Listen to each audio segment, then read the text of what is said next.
There are a couple ways to take advantage of Prodigy as a parent. And I'm also going to show you a little bit of an insider tip, which is you can create a teacher account on Prodigy and take advantage of it as a teacher as well, which gives you access to some more advanced reporting or functionality.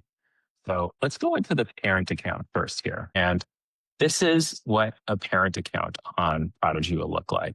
And a couple of things that you can do in the parent account that might help you is you can set a goal for your child. So let's say I want to set a goal of answering 10 correct questions. I'm going to say set this month's goal.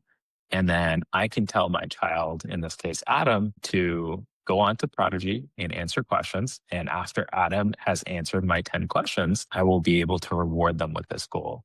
So this gives you a very simple way as a parent to engage with your child on the Prodigy platform. It's kind of like, hey, do your 10 questions on your worksheet and I will give you a prize. This allows you to give them a prize directly on the Prodigy platform. You can also see their progress using the report card function here. And in this case, you can see kind of what they've done in September here, month by month. You can go back to August and see what their evaluation was and roughly what their curriculum progress was here as well.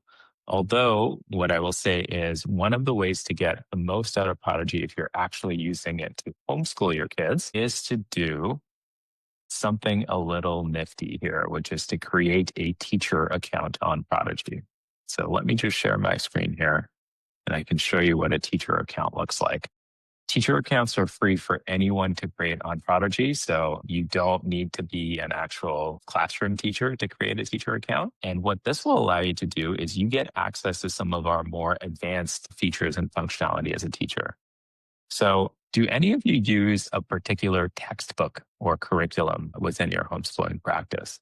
If you wouldn't mind typing in the chat, that would be Math with Confidence, Beast Academy, Mammoth Math. Okay, all good choices. One of the things that you can do is, let's say you're using Mammoth Math and you're working on a particular skill. So what Prodigy does by default is we align it to your state curriculum. So for example, if I'm in Florida, it's going to give me the Florida best standards here. And let's say I'm a grade 4 student, so I'm picking from a grade 4 question here.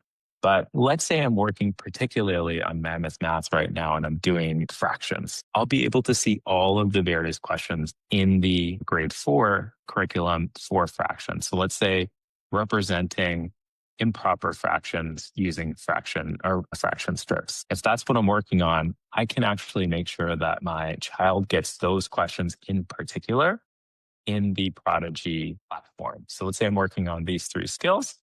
I can click Assign. And in this case, if I click Assign here, this will assign the assignment to my class. This is an actual class, so I'm not going to assign just for simplicity. The other thing that I can do here is I can go into my assignment reports and I can click on View Reports. And this will give me, let me see if I can get one with some actual data here. This will give me the various students in my class, homeschooling with the 2 kids that you have. You might only have 2 students in your class here, but you can actually see which questions within the assignment your children might have gotten right or wrong. And this might allow you to work with them more specifically and say, hey, I might need to help them out in, my comparing fraction skill because that is an area that my students need more help in.